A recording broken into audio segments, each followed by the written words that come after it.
Hello and welcome to Off the Record. Jesse and I have been enjoying a very hot summer with music and sweating mostly, and we hope you have been enjoying a similarly good summer. You can find us at offtherecord.fm. We've been getting some more reviews on iTunes lately, and that's been such a big help to keep us in those music podcast charts. So if you have any time, go to offtherecord.fm, and there will be links there to find out how you can rate the show, or you can also ask us any questions for feedback that we will usually include in the show itself as well in follow-up. This week, we're going to just start about a topic that I think it's maybe talked about a lot depending on the band, but sort of bands that write the same album over and over again. And I think there's sort of two different aspects of that. Sometimes there's a desire from some fans to, like, when a band changes their sound, they were like, I wish that band could just write Deja Entendu again. But then there are other bands that similarly put out the same record over and over again, and it's such a head-scratching thing. So, Jesse, as a producer, I imagine this is something you have to not go through a lot, but probably a good amount, maybe? Yeah, and it's always an interesting decision because I think we got into this in the last episode is, I really believe you have to write the music you want to hear, and that's the only thing you can do. But then some bands get really, I don't want to say stuck, because sometimes it is just that thing of, like, the idea of the band is to do this sound. And, like, that could be a cool thing, but then I think what we also see a lot of the time is that then it's like, well, I need to keep paying the rent, and I want to keep making these records, even though I'm kind of, this idea of this band is kind of a little far past me.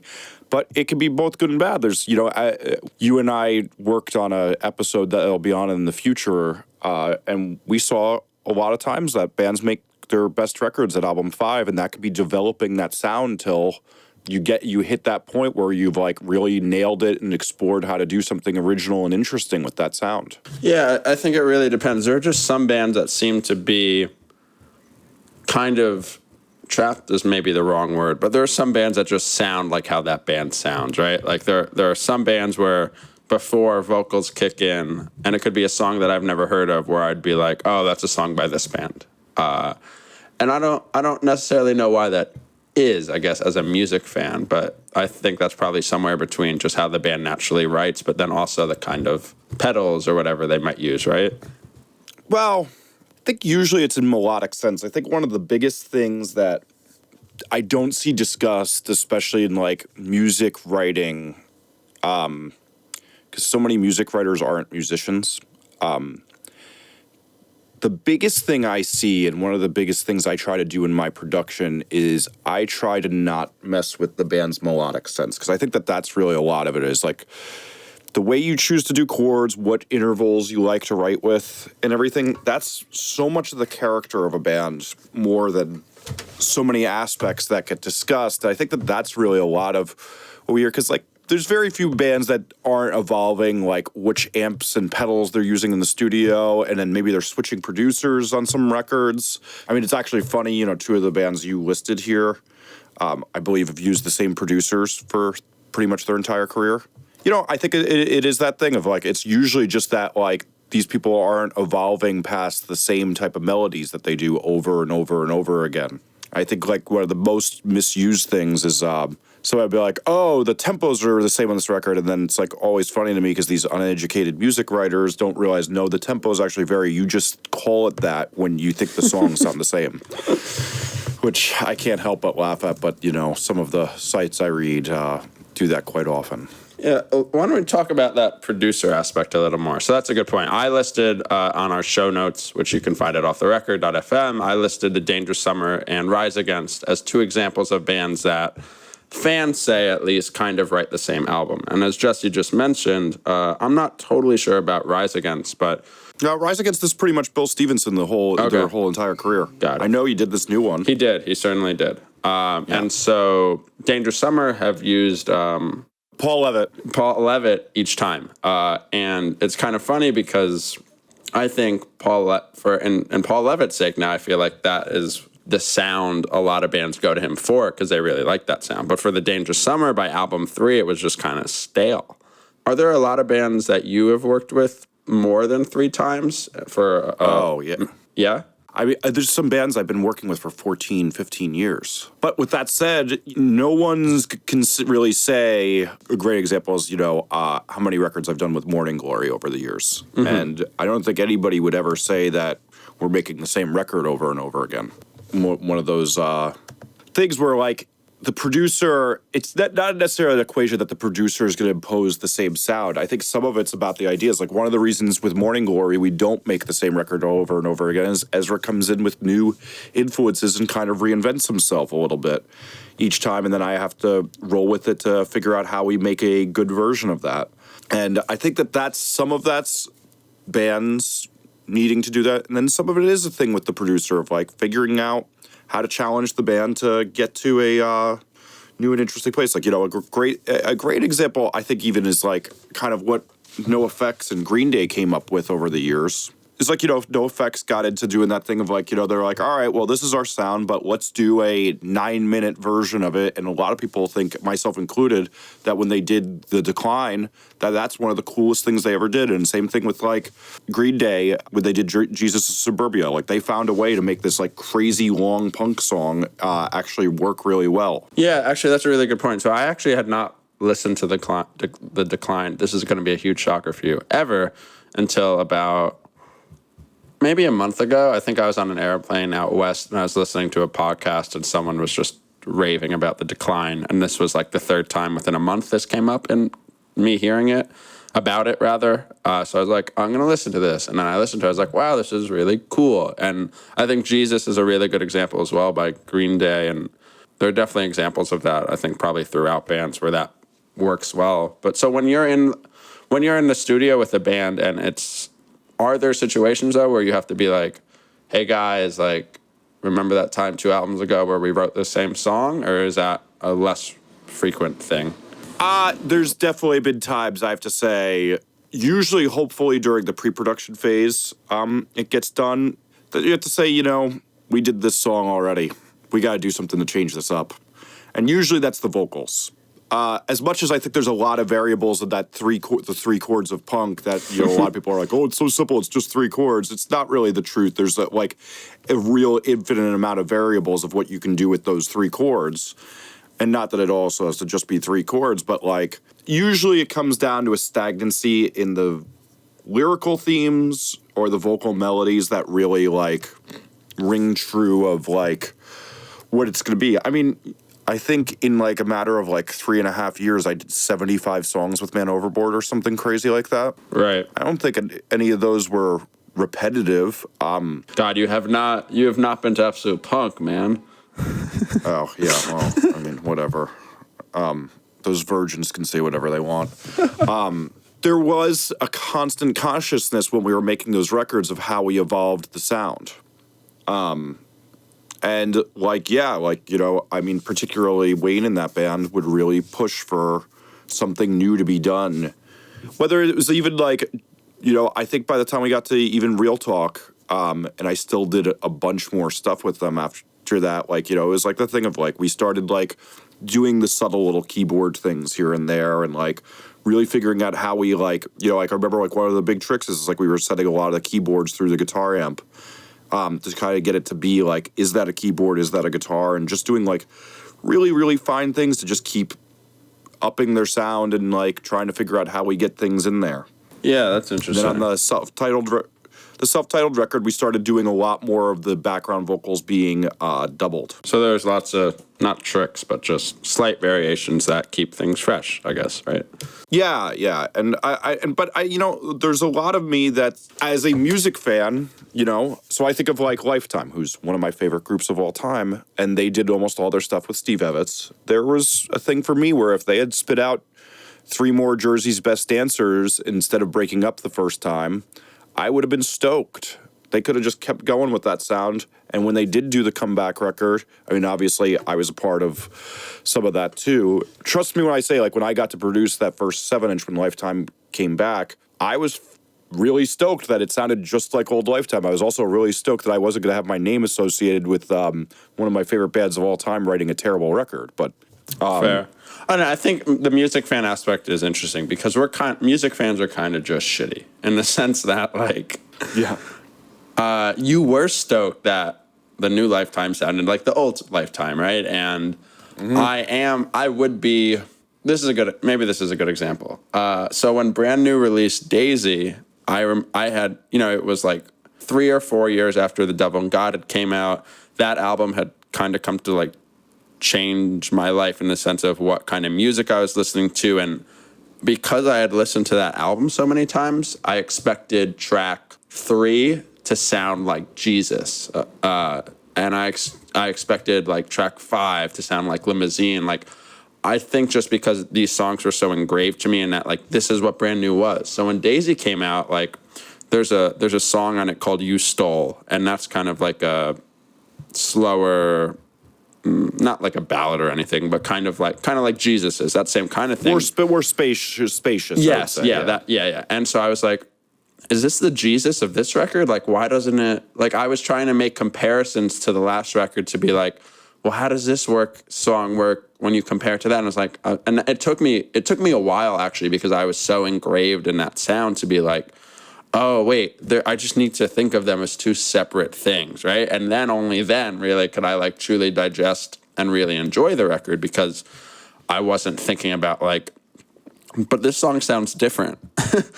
I was just being like, this song is different. That's cool. I really like this song. But I feel like with music fans in general, we could get the same album and be angry, or we could get the new album and we could get a new sound and be angry. Like, I don't think at the end of the day there's actually any real sensibility to what we complain about because we complain about everything. Well, here to be my devil's advocate against that because I don't disagree, but like I think there is something too of just make it better. Like, I didn't see many people complaining when Jimmy Eat World really switched things up between Clarity and Bleed American, and that's even using the same producer again. For me, I love both of those records, but like it was a pretty big change in sound, but I still loved that change in sound and was like super, super stoked that they made an amazing record. I think that's a big thing is it's just like you just gotta find something else to do that's still good and getting better and improving upon your set. And it's like, and then it's kind of funny because then after that, Jimmy Eat World made kind of the same record over and over again with like some little embellishments, but like after Futures, all the rest of the records were just either better or worse version of Futures. I think that's the thing is that they got to the, what was that? Oh, that's right. You're the person who actually likes that. Oh, I love Invented. I love Invented. But then oddly enough, a ton of people like Damage, the latest album, and I don't like that one. I mean, I don't dislike that one, but I just find it kind of stale. I wish I could get Trombino to do a record. But he did what's it called? He did Invented. I like Invented though. I'm saying like I don't like Damage. I don't think it was about production anymore. I think it's stupid to speculate, but I think that they lost what they had songwriting wise. I think that they're a little lost on where to go now. I think they've lost their melodic sense. But that's me. So. Not that I'm right or anything, but I think my greater point, though, obviously, is it's just that thing of it's just like find some new way to present your stuff to it. I know most people don't like Daisy as much as they like Devil to God. I sure don't. I just don't think that they found the way to one up that. And I think that that's the big thing is that you have to find that place in you where you're making the music you love and can find a way to challenge and set yourself apart. Like, so you had this link to that Gaslight Anthem interview where they're talking about reinventing themselves, which is kind of funny because I feel like a lot of people are like, this songs that we've heard on this record sound just like the last Gaslight stuff. So I don't know how true that is. I'm not a huge fan of the band, so I can't really tell. Yeah, I don't know. I guess if we're gonna to strictly mention Gaslight Anthem really quickly, I would agree. I think that the title track "Get Hurt" is a really sad, slow song, and that's more along the lines of a 10-inch they put out at Record Store Day a couple years ago, and I love that. And I hope all their songs are really sad because I'm a sad person. But I agree. But I thought the topic, I thought the quote was interesting because I wanted to bring up. As someone that does a music website, I think a lot of reinventing yourself doesn't necessarily only have to do with sound. I feel like so much of it is also how you present it. So I think the 4 Year Strong album, which we touched upon about this episode that Jesse alluded to, that will get posted sometime soon, they said 6 months ahead of time or longer that they were going to be changing their sound in a drastic way. And it scared fans. They said that in February, and the album didn't come out until November. And it really scared fans. They're like, if it's not broke, and I think 4 Year Strong is a good example of fans wanted this kind of quote unquote easy core sound.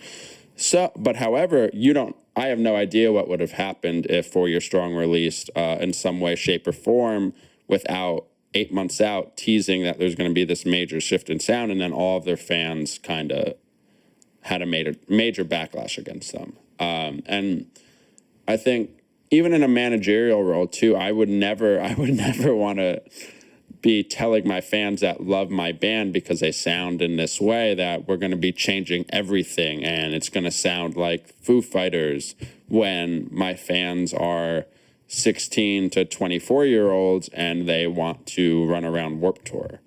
So I feel like how you actually present yourself to your fan base, to the quote unquote like blog media or whatever, is really important in that too. I think that that's a great point. And the way bands kind of sell these changes can be an influence on them. But I don't think that you can't like make a fan like it just because you present it the right way. But I think you can help influence some of what happens with it. I think a really interesting thing, and one of my favorite things that I saw Transit do after Young New England, everybody who didn't like what they heard on Young New England and was tweeting about it, Tim went in and wrote, "I'm really sorry to hear that," back at them. I think that was a very interesting thing because what you'd see in the reaction of the fans was like a very apologetic thing. And I think it almost made like the fans like less apt to be vocal about not liking what they hear after that. And I think it's an interesting psychology too, because like, obviously when you see that the person that you loved their last record, they did that, you might give that record another chance. And, there's a lot of music if you just, I always joke that there's some terrible records I actually really like just because I've listened to them so many times, I got used to their terribleness. And I think that is a thing, and not to put that record in a thing of that it's terrible, but maybe the person gives it another shot and it lines up with them emotionally that next day, and then you don't have a fan that hates your new record. Yeah, I think the Transit album, similar to the 4 Year Strong album, in a different sense, is a good example for this as well. Especially when you have bands that are hopefully like loved universally. Like there are a lot of Transit fans that didn't love Young New England, but truly like love the whole rest of their catalog. So me personally, I don't love Young New England, but I am looking forward to hopefully liking their next album, because I do believe bands can make missteps to the listener, whether they're missteps to the band or not. That's a different kind of thing. But to the music fan, like it is a bummer, I think, if a music fan like just turns their back on a band after one piece of material that they didn't like. If it's like 6 albums deep and you don't want to hear the same Rise Against album a 7th time, like I get that. But for a band who's released consistently good music and you just didn't like something, I think that's a little bit different. Sometimes I won't like another release by a band until it's like 3 albums later, but I'll really like it, and that's awesome. Like that's not a bad thing. Yeah, totally. Our first sponsor this week, new sponsor, is Snapback Slim. Snapback Slim is a minimalist wallet that I personally have used every day for over a year now. They just launched the 2nd iteration of their wallet after having a successful Kickstarter, and you can find that at snapbackwallet.com. For Off the Record listeners this week, you can use the code Off the Record, all one word, for free U.S. shipping or just $2.50 off of international shipping. These wallets are just really great. I generally don't like really big wallets, and these are really high quality elastic that keep all your credit cards or money or cards, whatever you got in there, well kept together, handcrafted and made in the USA. They have a sleek profile and can handle 10 cards or more. So go to snapbackwallet.com and be sure to use Off the Record if you pick one up as a coupon code. We'll also have a link to these in the show notes, just in case you forget what the link is. So thank you to Snapback Slim for sponsoring Off the Record this week. The second thing we want to talk about was a story that got published on this good new website called The Runout, and it was called The Merch Gap. If you go to a pop punk show, you may see a shirt being sold for $15 if the venue is, I don't know, let's say 1,000 cap. If you go to Warped Tour, that same shirt's going to be $20. If you go to a show where the venue maybe holds 2,500 people, that same shirt could be $30. And if you go to, let's say, an arena tour, that show could be $40. And there's a lot that sort of goes into that from the concert, from the venue standpoint, to the type of band, to the manager, to the other bands on their tour. And it's a pretty interesting topic, I think, because most fans or most people in life don't know how much things cost to make. And that puts the team behind the bands making the music in an interesting place to either try to make an honest living or try to, quote unquote, like rip fans off. I have a question though, Jesse. When you were growing up and going to punk shows in New Jersey and New York, how much did merch cost? I mean, actually, what is funny is it could be anything from like a $6, like, so my band, for example, it was a very big thing at the time to do. You would go to the Salvation Army, or you'd go to a place called Working Gear, and you'd get these construction shirts, and they'd be these like, uniforms of like some blue collar job, and then you would silk screen your band's logo onto them. So you'd have like Harry's name tag on something, and you'd sell those for $6 at a show because it cost you $2.50 to make them and buy them from that. But $12, I think, was a very common thing. Even back then, of like, if it was an actual printed t-shirt with a nice design, like, granted, like back then, a nice design was nothing compared to these like crazy full color cartoons of bears doing weird things and stuff, and that we got into for a couple of years here. But like, I don't think that the DIY show stuff changed. Like, a perfect example is like, I went and saw White Lung the other day, and it was just as unprofessional as it was when I was young. Like, I walk up, shirt's $12. I have 15. He's like, I don't have any change, just so you know. So he's like, take a 7-inch, I guess, if you want. And I'm like, wow, okay, sure, guys. Yeah, actually, I had a similar experience. Not a punk band, but this band, Sorority Noise. I was just watching them. They opened for Modern Baseball on their recent tour, and I was just sitting with the singer Cam, talking with him, and these fans are coming up buying merch, and he's like, oh man, shit, I only have $13 or something, and let's say it costs 15. He's like, oh dude, no problem, just here you go. So I feel like that like ethic or whatever is still definitely alive with some bands. Yeah, so some bands, whereas I think that bands in general, though, have gotten a little more professional, because like when I was growing up, that was like it's the same thing. I'm a guy who wrote a book on the music business, and my old band would show up to shows and we'd have no change.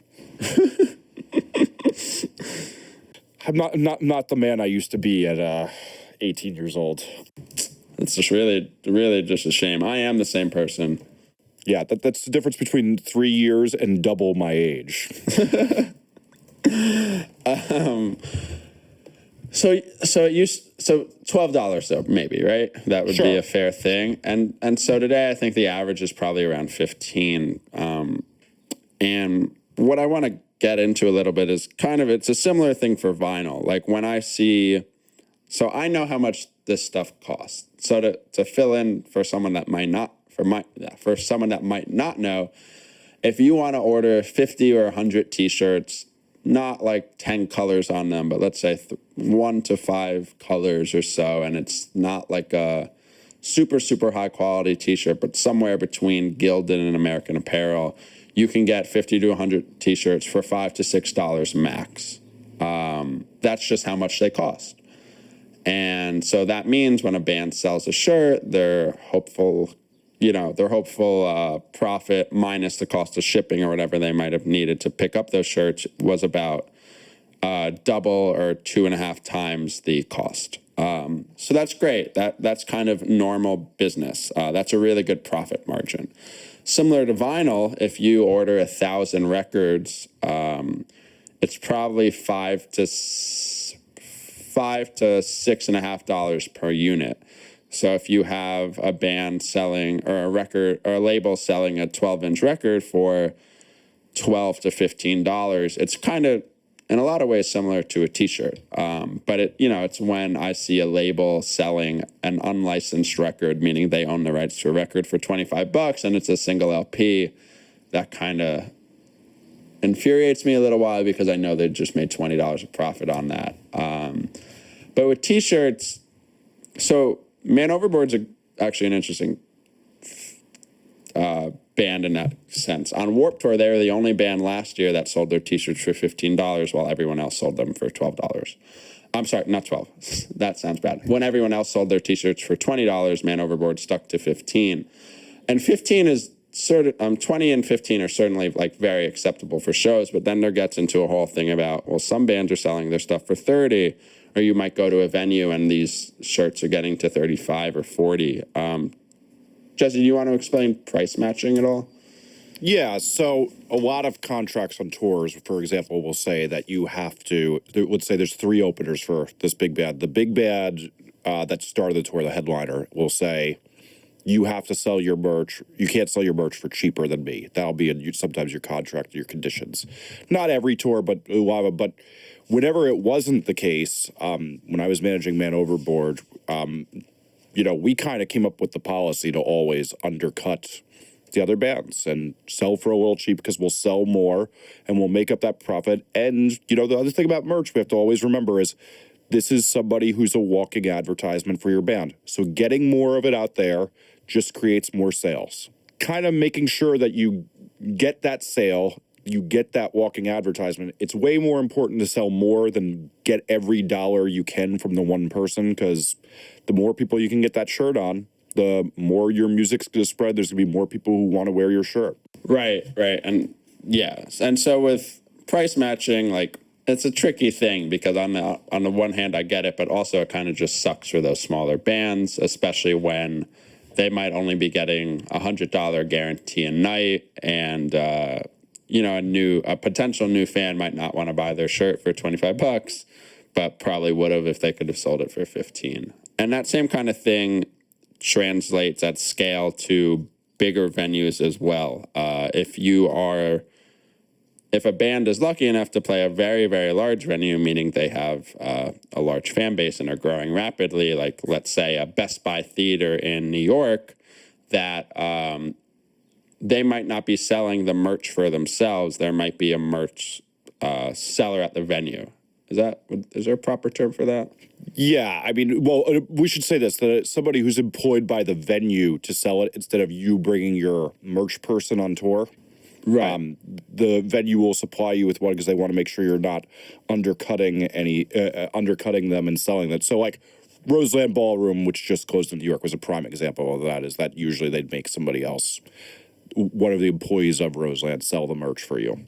Right, yeah, absolutely. And I just went to a show I saw brand new at an amphitheater kind of venue this week, and same thing. That's generally always the case for like an amphitheater or a basketball arena kind of tour.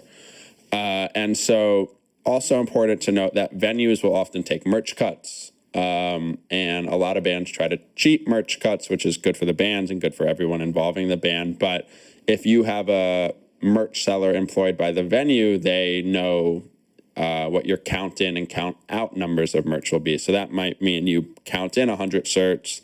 If you sold 80 of them, they know exactly how much you sold, and that means they're going to say if you didn't give them whatever, let's say 10%, that might be an issue. Did you have to deal with merch, venue cuts a lot?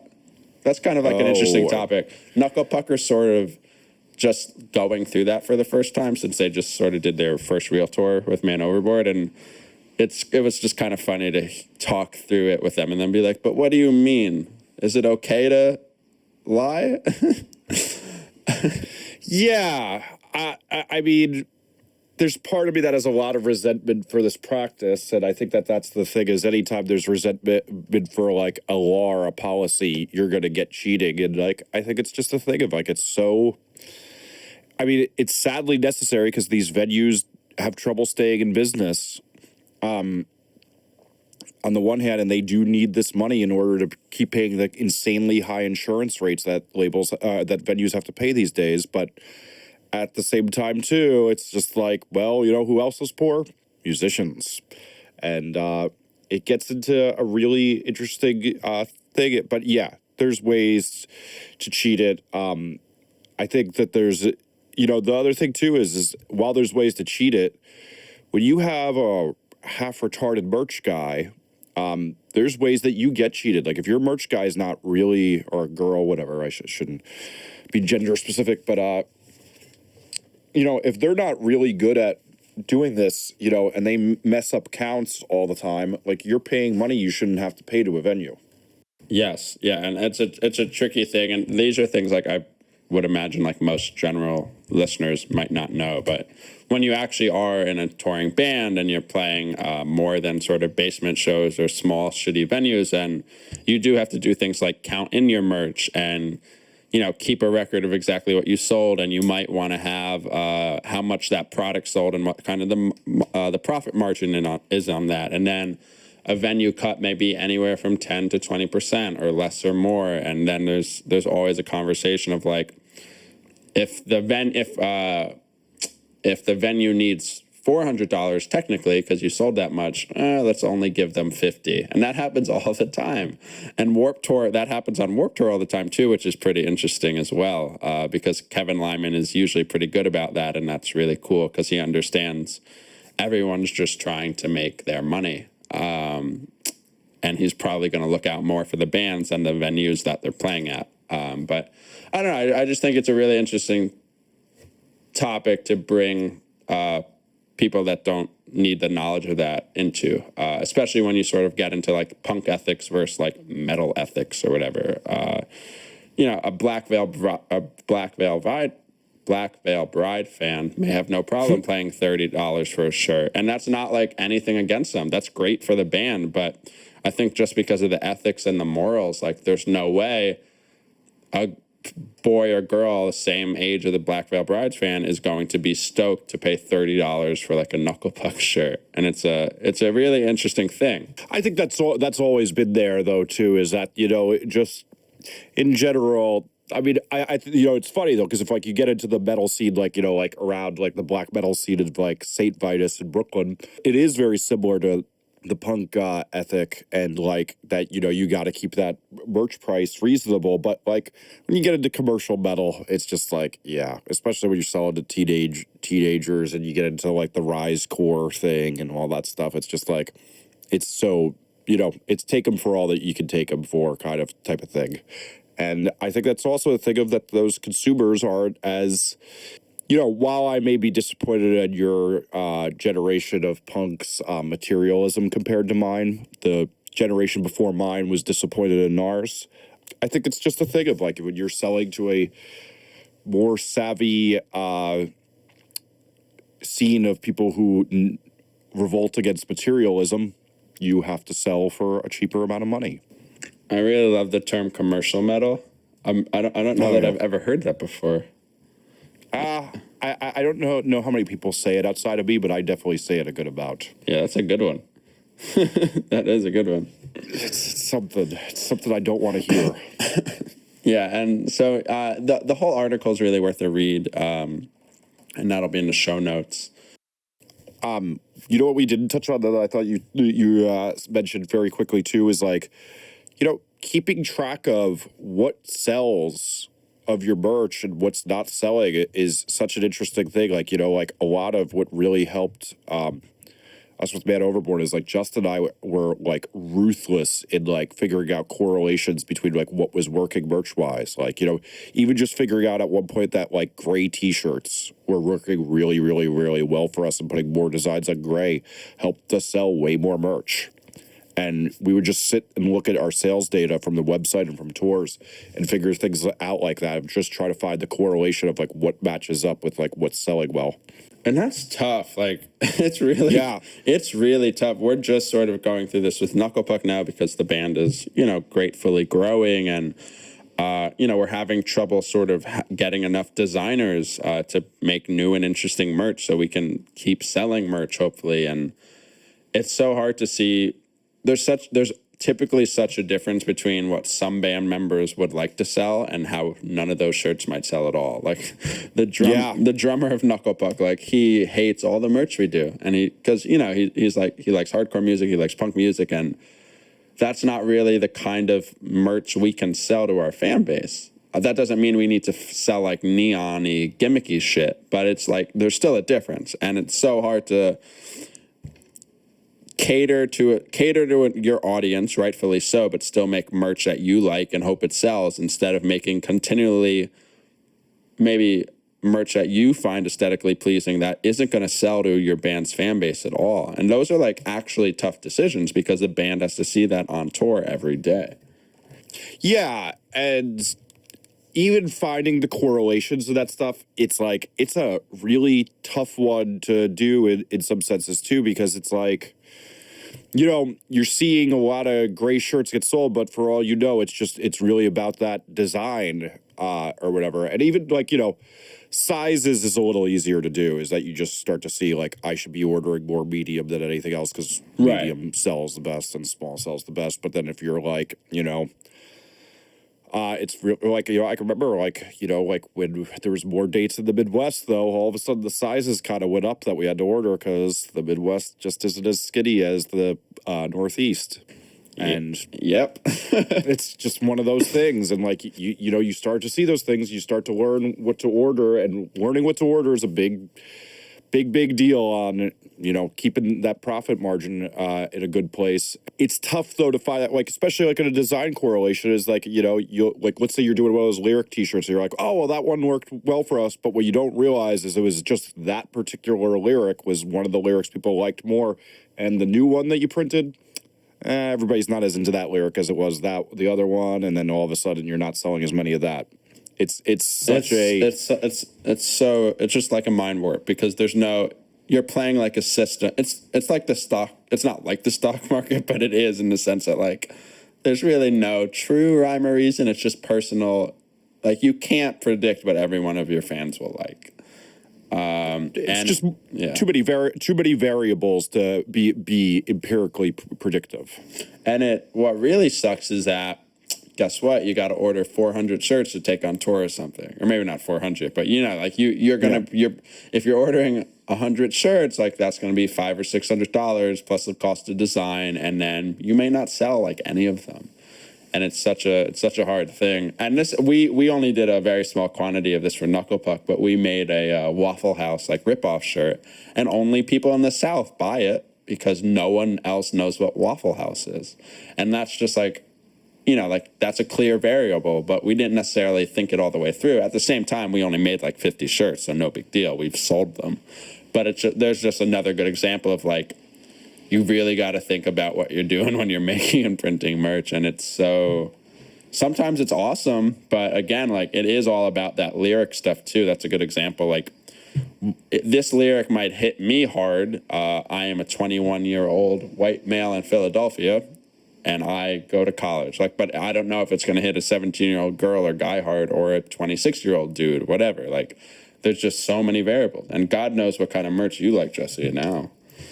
I mean, I mostly wear band t-shirts, but I wear black t-shirts with white ink and no lyrics on them. I have my Bikini Kill shirt on right now. You don't want lyric shirts? That's so surprising to me. Yeah, that and for me, Mr. Health Conscious, Waffle House ain't working either. True. I figured you were going to be more of a tie-dye guy, but I guess I was wrong. Oh my God, I can. You want to talk about generational differences in merch. When I was in high school and I was growing up in punk, the Grateful Dead and Fish were still big bands. So like, the idea that, like right when Knuckle Puck came to the studio and they were all wearing tie-dyes, I was like, what in the hell? Like, this was everything we hated as a generation of punk. And to see that be popular now, that blows my mind, because we were like rebelling against that. Like, you're like, if you wore a tie-dye to a punk show, you'd be left out of there when I was young. No, I hate tie-dye. I have never owned a tie-dye thing. I will never wear a tie-dye thing. Like, but it's funny, same age, like month apart, like Joe, the singer of Knuckle Puck, loves tie-dye. Truly, like, always wears tie-dye. And I'm like, God, I don't get it. And it is like a pretty recent craze, I think, within probably the last 3 years, where it's just like, tie-dye sells. Tie-dye tank tops, tie-dye shirts, whatever, they just sell. And it's crazy. Only during the summer, but still, like, well, but then there's the early 2000s camouflage merch craze for a while. That was a real big one. I had a lot of camouflage shirts. Ooh, that seems dark to me. I'm glad I was too young for that. That just doesn't seem good. Doesn't seem good at all. There's very few fashion moves I've made in my life where I look back on poorly. Hopefully no one leaks any pictures of me in a leather jacket after I said that. But the camo thing, I look back on that poorly. I will Photoshop your face next to on one of the guys from Black Veil Brides in that picture we all took together, and that's how I'll think about it. Nice. Cool. So 2 smaller topics that we want to just run through a little quicker than the normal segments. I got a listener question a few weeks ago about earplugs and what are my thoughts or our thoughts on wearing them to shows, like audience members, not necessarily a band member, and if there's something you should be doing if you don't do them, or vice versa. For a quick little anecdote, the end of summer, I guess this would have been 2011, end of summer 2011, going into my freshman year of school, I got an earache for the first time. Or an ear infection for the first time. I had never had one. Maybe I had one like as a child, but I don't remember. And it was really painful. And my eardrum ended up popping. And that's something that can happen. I guess I didn't know that was a thing that could actually happen, but it did happen. And I had to go to the doctor, and it was a horribly painful thing. But so my doctor recommended that I go to like an ear specialist just to like check out that I was okay. So I did some tests, and she's like, you have kind of substantial hearing loss in your left ear.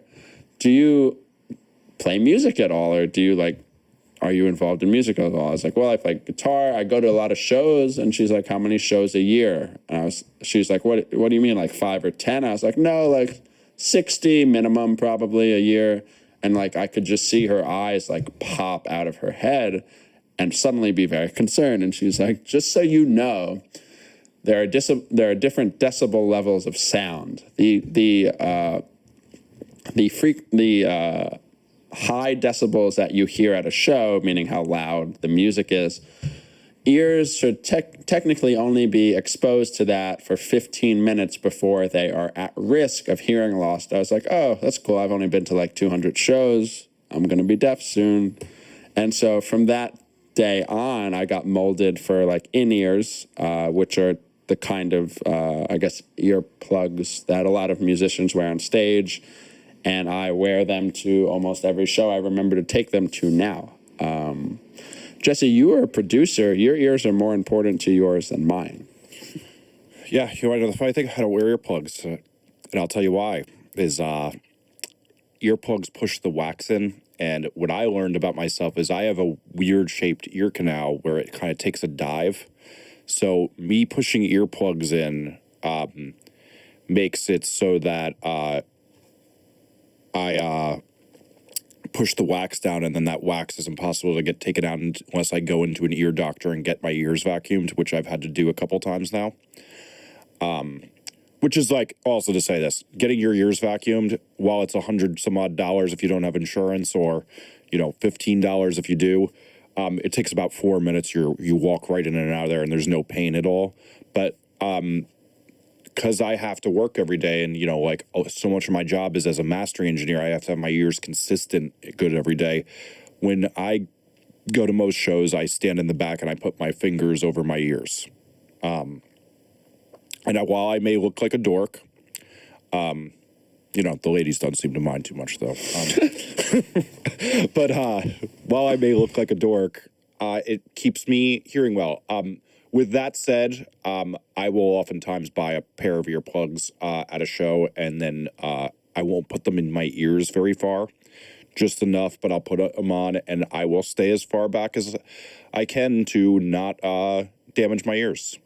It's very, very rare you're going to see me anywhere near the front of a show, and you're definitely not going to see me with earplugs jammed really far into my ears. I tend to use those bulky, big ones because the other thing about it too is like those earplugs that you have, those inner ears, you have to keep those things really clean, or you can be putting nasty infections in. And when I used those years ago, I had those for a lot of years. My ears kept getting like funky and clogged because I wasn't cleaning them properly, and like.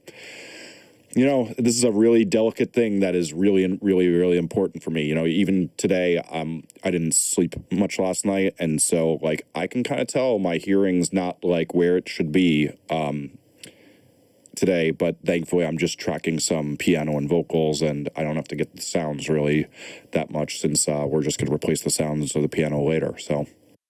Totally. Yeah. So I would just say, because we don't want to spend too much time on this, that like if you go to a lot of shows a year, like even if you're not getting custom made ear plugs, you should probably like maybe get those ones that you can buy at CVS or something. I do certainly notice that when I walk out of a show without wearing mine, that I have ringing in my ears for a while. But if I do wear them and I leave, I am totally fine. And I feel good, and I feel like I've not heard music very loud for 3 hours. So I do think it's important and just kind of a smart move, especially because you can at least get those ones at CVS. You can get like, I don't know, 20 or something for like $5. Not really a terrible deal. I mean, even smarter if you go to shows as much as you do. I don't go to shows as much as you do.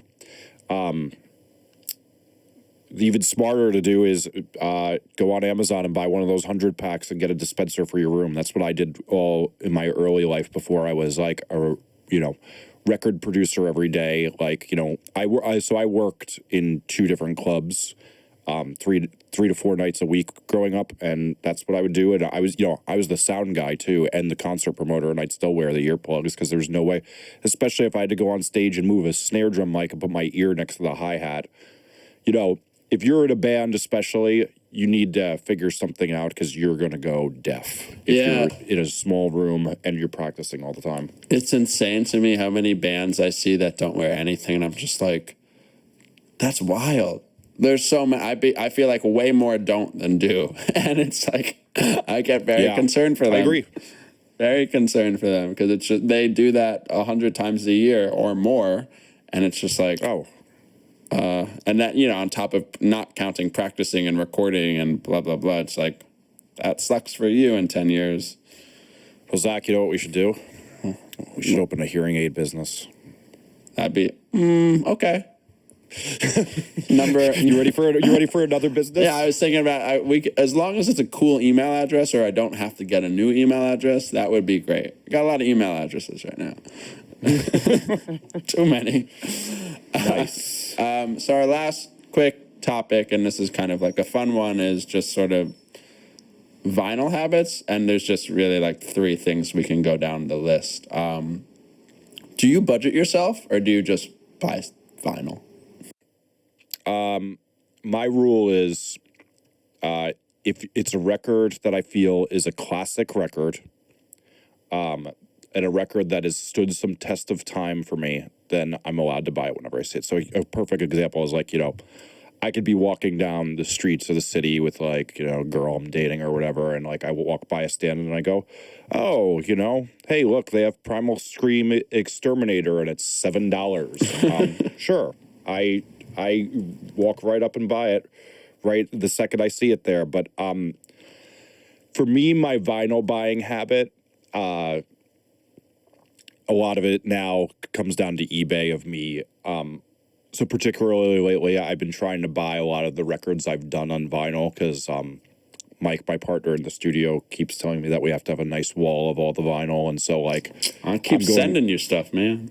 You do keep sending me stuff, which I do appreciate. But, even just getting what do you call it? Like, I didn't until this last week have Say Anything As a Real Boy, which I worked on one of the vinyl bonus tracks on, and I didn't have Saves the Day Sound the Alarm. And so, like, we've just been, my vinyl habits are mostly when I see or I think of something, I just buy it, but I also have enough money to do that. Yeah, for me, my habits have kind of greatly changed. I think the first record I ever bought was a Newfound Glory record at Bamboozle years ago, and I really didn't know what vinyl was at all. I was just kind of like, this is big. Oh, Jesus, what? I didn't know. Like, I just didn't know. I was young. I don't know. I was like 15. I was 15, and this was 2008 or whatever. Like, no one knew what vinyl was at my age then. There was no vinyl being made.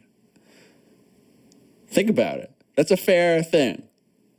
I don't know about this. There was no vinyl being made. I can't think of not for bands that I was like. Not for bands I was like listen. Yeah, I don't mean like no vinyl being made. I just mean like for what I was listening to. Right, like there's no at this time. There's no like Blink-182 on vinyl. There was no Brand New on vinyl. Like that was not happening. And so it was not. It was not like none of the bands that I was listening to had pre-order options that included vinyl, for instance. Okay, that's an interesting way to put it. Yeah, so that's what I mean. Like, there was no opportunity for me to argue, like, to an extent, to, like, get the music that I liked on vinyl. And I also had no interest in it. I was just totally oblivious to it. So then, like, I didn't really buy much. And then Blink-182's vinyl started getting pressed via Mightier Than Sword, and I bought everything. And then I didn't buy vinyl again for a while. But then since then, I think I will just pre-order a record assuming I like it. I like it. I think it's good. And with me, I think we talked about this recently too. Like, there's not much music that I don't like now that I liked 5 years ago. It's like my music collection grows, and I rarely feel the need to like delete anything from my library. So if a record's coming out, I will just pre-order it, or I will buy it at the merch table. I have now one of those nice IKEA Expedits, I think they're called. Yes, that's what it's called. Pretty much all filled up or getting filled up. And I like my vinyl collection. I also run a record label, so I kind of need to do that. But there's not really much to talk about here. I was just curious about how much you buy. Well, but I think is interesting is that, so like, we hit on this a little bit on this episode we keep referencing that we're going to put out one day. And, but like, I had no option but to buy vinyl because so much of the stuff when I was growing up, it was just on vinyl, and bands would be so punk they wouldn't put it on CD. And I think that there's even a big thing for me now that it's just like also like, I love the convenience of digital, and if I'm buying vinyl, it's because I want to hear a different perspective on this record because I enjoy this record so much I want to hear it in a new way. And that's really all it is for me, because 9 times out of 10, I'm just going to stream it off audio when I'm just like listening and consuming it. And if I'm like writing, I'm definitely not putting on vinyl. True. So do you listen much to records? For me, it's a very big thing of a lot of the time I'll do it socially. So like with friends, it'll be like, okay, somebody's over, let me show you what this, because the other thing about it is, you and I have gotten into this a bit, but for the listener, it's like, I have a $2,000 speaker set. I have a preamp that costs $2,000. I have a $1,000 record player. So when my friends come over, they love a record, you can hear it in a way that you're probably never going to hear it again. And while this compares nothing to like somebody like Alan Douches, who has a $20,000 record player that floats on air, and I've gotten to listen to a lot of. Oh yeah, it's amazing. And I've gotten to listen to a ton of vinyl on that thing when I worked for him for years. It's an amazing experience, and you really can hear when you're listening to a record, especially if you're in an equilateral triangle to your speakers, which, if you want to talk about even not having to spend money, just putting your speakers in an equilateral triangle to your ears of where you work all day or listen to music is one of the greatest things for hearing music in a better way that you'll ever do to yourself. And you can do that with like a $200 pair of speakers. You'll even hear way better than if you're just listening off a laptop or a jam box or whatever. Yeah, it's been really cool for me to like see, not to toot your horn, but to see just some things where it's like the acceptance record is a great example. There's another record that we're doing that I can't talk about yet, but the acceptance record is a good example for now, where I listened to it and I thought something was wrong because I was hearing things that I had never heard before. And then I was like, oh no, this was just buried in the original mix or master or whatever. And that's really cool when you can noticeably tell things are different. And we even got a good amount of comments when people were first starting to get their records being like, wow, this sounds like really incredible. So that's always cool as well. And this other thing that you worked on recently is great as well. But we can't. Well, talk I about even, the thing I was most proud of that we've done so far that is out is that Valencia record. I never realized that it was really the mastering that was the complaint a lot of people had with that record. And I kind of undid some of the bad mastering by actually lowering it in volume so it wasn't clipping out the converters so much. And then I did a whole bunch of reprocessing on it. But I think we really got that to sound way, way, way better. And that's an important, cool thing with the vinyl remasters, too, is like, while I may have written that article for you that talked about how vinyl is not always superior to digital, there's times vinyl can be a whole new amazing experience when it's a good cut and everything.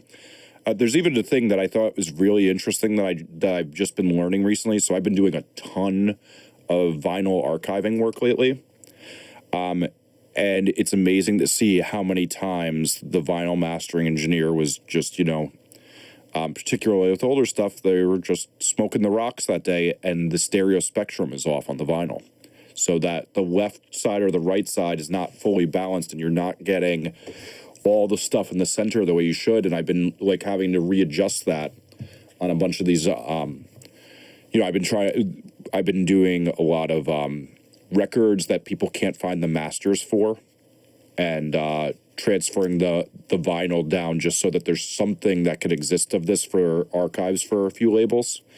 And it's crazy to see how bad that vinyl mastering is sometimes. And, that if we can't find the masters for these recordings, this is all we got, too. Yeah, and a lot even beyond goes into that, and that's something that I feel like you, Thomas, and I have been learning together, where there's also more stuff like how long should each side of the record be? Like, should this song be on the A side or the B side, depending on the length of your minutes? And then you can get your vinyl cut at different specialists to make something sound better. And we did do that. We went to a special place called Salt Mastering for Acceptance and Valencia, and that even helped more. And so there's so much you can do with vinyl. It's really interesting. So your article was right, but was also up to like not debate, but there's just so much you can do, I think. Well, I think it's more like it's what I say in the article is that, it's just, I think that people think in general vinyl is superior to digital, and it's like, no, there's so many bad quality things that can happen during the vinyl process that people don't pay attention to that can make it so the vinyl is actually way inferior to the digital version. And I think that really is the thing. What's even been a very interesting thing for me is, as we all often joke, I listen to a lot of nerdy dance music. How much that stuff transfers poorly onto vinyl, because perfect example, like the record I really like to talk about this with is Skrillex's Bangarang record. Mm-hmm. Because that record is so much about the digital wall of sound and like basically peaking it out, the vinyl version just sounds strange. It's really, really weird because the mixes just don't translate and move the way they do on a digital master. That's interesting. I wouldn't have thought about that. Yeah, and like there's like just this thing of, because like if you think of it like, so for people who aren't as big of a nerd but are interested in this, is like digital has this absolute volume that you can't go over. And vinyl does not have that. It's kind of this free-flowing thing. And just as you do that, you get a different type of distortion that's not as harsh in a brick wall of distortion. Analog, as you like push it hard, it slowly saturates, whereas digital is like this hard cutoff point of volume. There's something about that record, because that record, so much of its power is about the volume and manipulating where that brick wall limiting happens, that it's like on vinyl, it's just strange. And I actually bought it because I was curious what a record would sound like that was like that. And, I was at Urban Outfitters, getting my usual terrible service from a girl wearing a Man Overboard shirt who's giving me a hard time. And what do you call it? It sounded totally strange, but then, another record that I just got, I just bought the Lord record on vinyl, and that sounds amazing. Mm-hmm. Yeah. Even though that's a cold digital record, the space in it really just comes alive on vinyl. Totally. Cool. Well, you have any recommendations this week? I saw the Internet's Own Boy, the Aaron Swartz story, and I cried for 35 minutes, 40 minutes. It's a really, really sad movie, and but it's really important, and it talks a lot about net neutrality and how important he was to the development of internet and the zeitgeist around what the internet is today. And it's just an incredible documentary. Yeah, we'll have a link to that in the show notes. I have it downloaded and ready to watch, hopefully, if I get some break between my email addresses this week. I would recommend, and this is a conflict of interest recommendation, but Park's new record, Jacob the Rabbit, comes out on the 15th of July, which is the day this episode will go up. Really love it as a fan of this band, and it's very cool to be working of it. I also recommend the Talk Show, which is my favorite podcast. It's a tech podcast, but an episode this week with guest Ben Thompson was really, really great, so I will link that as well. That's it. Thank you to everyone for listening to Off the Record this week. Head to offtherecord.fm to check out show notes, to leave us any feedback. Jesse can be found at Twitter at Jesse Cannon. I'm at Zarrillo, and our podcast is at Off the Record FM. We'll be back next week.